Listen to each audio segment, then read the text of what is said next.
Halo, selamat datang kembali di mata kuliah Data Science. Pada pertemuan kali ini, diharapkan kalian bisa memahami pentingnya matematika dan statistik dalam keilmuan data science. Selain itu, kalian juga diharapkan bisa menjelaskan perbedaan antara data science dengan data mining. Selanjutnya, diharapkan juga kalian bisa memahami proses terjadinya revolusi industri dan kondisi di mana kita sekarang menghadapi sebuah transformasi digital. Langsung saja kita bahas bersama-sama. Pertama kita akan bahas tentang revolusi industri. Di revolusi industri pertama, ditemukanlah mesin uap dan mesin tenaga air. Di fase ini, manusia yang sebelumnya bekerja secara manual mulai melakukan aktivitas dengan lebih cepat karena ada tambahan energi tadi. Dari sebelumnya mereka melakukan manual menggunakan tangan, dibantu dengan mesin uap misalnya, maka proses itu menjadi semakin otomatis. Masuk di revolusi industri kedua, ditemukanlah listrik. Di sini proses tadi yang manual menjadi mekanik menjadi jauh lebih cepat lagi. Manusia tidak harus menunggu berlama-lama, simpelnya colok saja listrik maka mesin akan bekerja secara otomatis. Dan pada fase ini dimulailah terjadinya sebuah mass production atau produksi massal. Masuk di revolusi industri ketiga, ditemukanlah teknologi baru yang disebut sebagai komputer yang mungkin sekarang sudah kita pakai di mana-mana, baik komputer PC, laptop, atau bahkan jam tangan kita juga sebenarnya merupakan komputer mini, termasuk handphone. Pada revolusi industri ketiga ini, semua proses berjalan dengan sangat cepat. Ditemukan juga robot, proses otomasi, sehingga lini produksi yang sebelumnya sudah cepat menjadi semakin cepat lagi. Peran manusia menjadi semakin sedikit.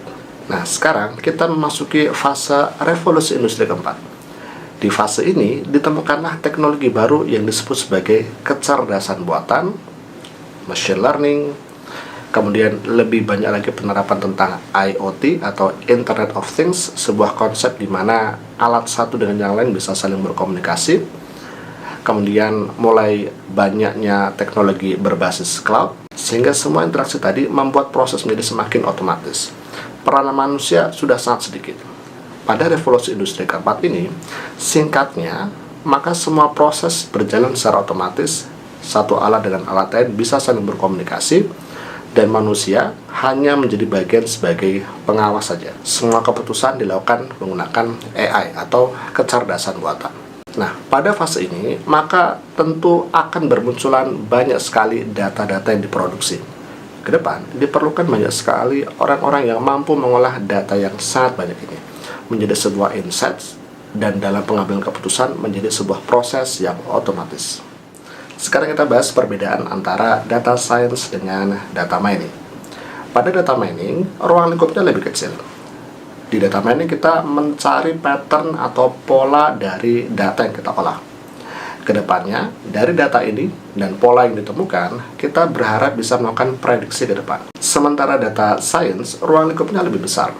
Tidak hanya sekedar mencari pola, maka kita juga menggunakan pengetahuan kita tentang big data, data visualisasi, predictive analytics, matematika, dan konsep statistik yang kita gunakan itu semua dalam pengambilan keputusan.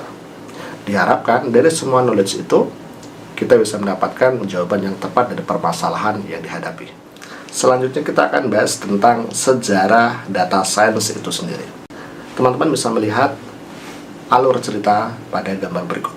Pada tahun 1962, John Tukey memperkenalkan istilah keilmuan data analisis yang kemudian menjadi cikal bakal data science yang kita kenal saat ini.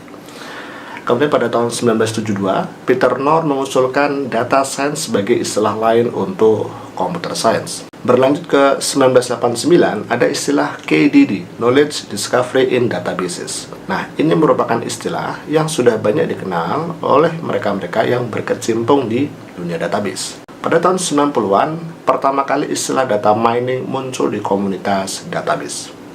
Dan pada saat ini, banyak sekali perusahaan-perusahaan retail yang menggunakan data mining untuk menganalisis data dan mencari pola atau pattern tadi. Berlanjut di tahun 96, International Federation of Classification Societies menjadi konferensi internasional pertama yang memunculkan topik baru bernama data science. Kemudian tahun 97, Jeff Wu mengusulkan istilah statistics yang kemudian diganti menjadi data science. Jadi sebenarnya data science adalah nama lain dari statistics. Kemudian pada tahun 2008 yang cukup menggemparkan, ada dua orang bernama DJ Patil dan Jeff Habermacher.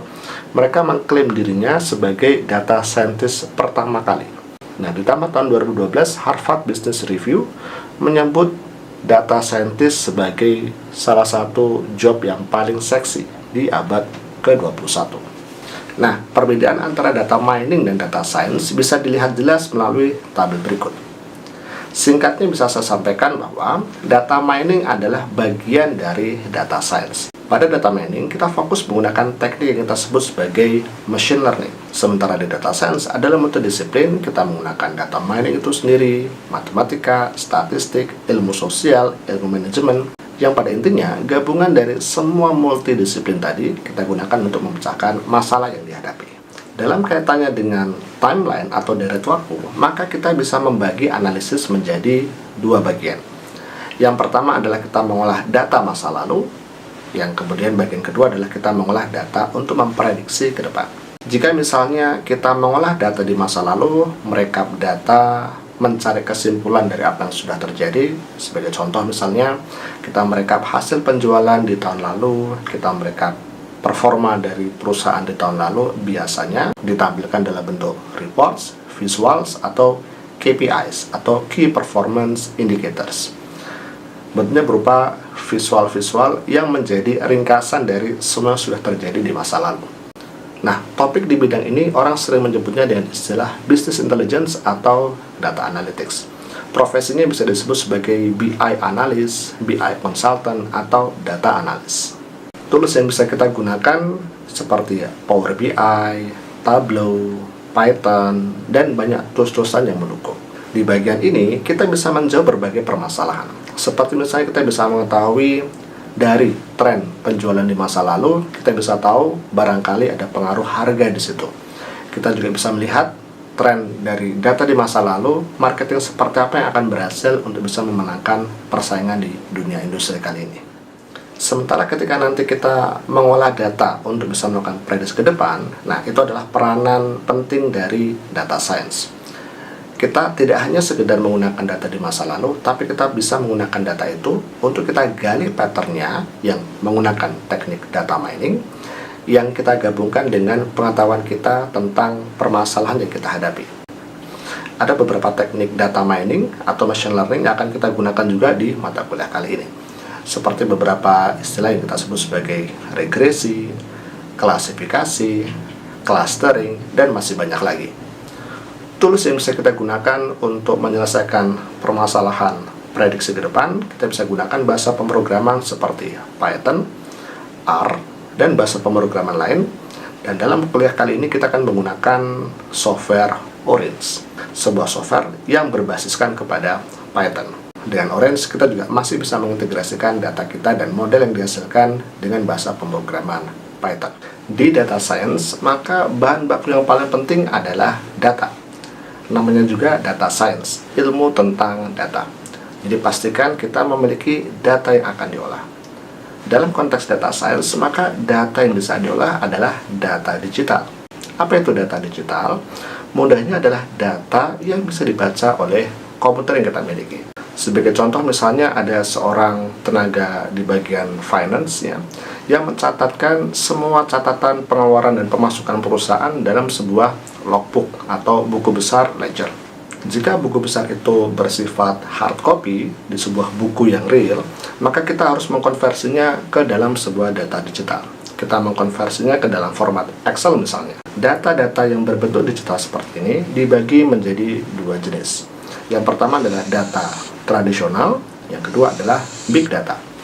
Penjelasan tentang big data sudah kita bahas di pertemuan sebelumnya. Dalam big data, kita mengolah data menggunakan software khusus. Karena ukurannya yang besar, maka salah satu software yang sering digunakan adalah menggunakan Hadoop. Kita juga bisa menggunakan bahasa pemrograman seperti R maupun Python. Nah, pada pembelajaran kali ini kita akan mengolah data digital yang sifatnya masih tradisional. Mudahnya, semua data yang bukan big data. Mudahnya, data tradisional adalah semua data digital yang tidak memiliki syarat big data, seperti 4V, volume, velocity, variety, dan veracity. Tidak penting apakah data kita berbentuk data tradisional atau big data. Yang penting adalah kemampuan kita untuk bisa menggali insights dari data itu, dan kita gunakan data untuk mengambil keputusan, dan keputusan itu bersifat keputusan yang menguntungkan bagi kita maupun perusahaan atau organisasi tempat kita mengolah datanya. Sebagai contoh, kita akan bahas banyak sekali terjadi transformasi digital saat ini, yang sebenarnya itu semua disebabkan karena pintar atau pandainya mereka memanfaatkan data yang ada. Contoh yang pertama adalah Uber. Di luar sana, Uber adalah perusahaan transportasi yang mirip-mirip dengan Gojek, Grab, maupun Maxim misalnya, di mana mereka menghubungkan antara user dengan pemilik kendaraan, yang pemilik kendaraan ini ingin mendapatkan penghasilan tambahan misalnya, dan user ingin mendapatkan kepastian harga, dan mereka juga ingin pergi dari satu tempat ke tempat yang lain, dipertemukan dalam sebuah aplikasi bernama Uber, Gojek, Grab, Maxim, dan mungkin nanti ada beberapa perusahaan lainnya. Contoh lain juga adalah Google. Google sebenarnya adalah perusahaan periklanan. Jadi di balik kemampuan dia sebagai sebuah perusahaan search engine, kita mencari semua informasi, hampir semuanya menggunakan Google, maka bagaimana Google bisa menghasilkan profit dari situ? Dia menghubungkan antara orang yang mencari barang dengan perusahaan yang mengiklankan barang tersebut. Sebagai contoh, Google akan memberikan iklan-iklan yang sesuai dengan kebiasaan penggunanya. YouTube, yang merupakan anak perusahaan dari Google, juga sama. Jika teman-teman suka membuka video tentang masak-memasak, maka video-video yang muncul juga tentang masak-memasak.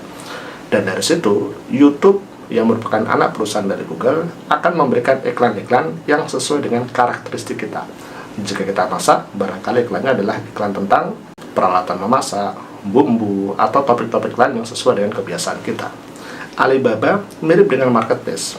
Alibaba adalah sebuah portal grosir yang menghubungkan antara manufaktur dengan mereka yang ingin menjual kembali barangnya dalam skala grosir. Alibaba, Google, kemudian Uber, Gojek, mereka hanya menggunakan data user dan pola yang terjadi di data yang ada. Uber tidak memiliki kendaraan, dia hanya menghubungkan antara user dengan pemilik kendaraan. Google bukanlah perusahaan periklanan, dia tidak pernah membuat iklan. Dia hanya menghubungkan antara iklan yang dibuat oleh perusahaan, manufaktur, atau pemilik produk dengan user yang menggunakan jasa search engine dari Google. Video pun juga tidak pernah dibikin oleh YouTube. User lah yang membuat video mereka sendiri. Alibaba juga sama. Dia tidak memiliki produk. Dia hanya menyiapkan sebuah portal yang bisa menghubungkan antara manufaktur dengan para penjual yang mau menjual kembali di tempatnya dengan skala grosir. Mirip sekali dengan Tokopedia, Shopee, TikTok Shop, yang mereka tidak memiliki produk. Mereka hanya menghubungkan antara user dengan penjualnya. Airbnb juga sama. Ini adalah salah satu aplikasi yang dimana kita bisa mencari penginapan dengan harga yang murah. Bisa jauh lebih murah daripada hotel. Airbnb tidak memiliki unit. Dia hanya menghubungkan antara pemilik properti dengan orang yang mau menyewa properti tersebut. Dan jika dipikirkan kembali, maka modal besar mereka adalah terampil mengolah data. Menggunakan data yang ada, dan dari data-data itu tidak hanya sekedar mencari pattern, tapi mereka bisa memikirkan sebuah solusi yang tentunya solusi itu berujung kepada profit. Nah, di sini penting sekali peranan para data scientist handal seperti kalian. Jadi, bagaimana? Sudah mendapatkan gambaran tentang tantangan apa saja yang mungkin akan kalian hadapi di masa yang akan datang. Diharapkan di masa mendatang nanti dibutuhkan kalian-kalian yang terampil mengolah data. Tidak hanya sekedar bisa mendapatkan pola atau pattern dari data yang kalian miliki, tapi kalian juga bisa menggunakan data itu, pattern yang kalian temukan, untuk bisa menjadi sebuah solusi strategis bagi organisasi maupun bagi kalian sendiri. Baik, semoga materi kali ini memberikan banyak insights kepada kalian.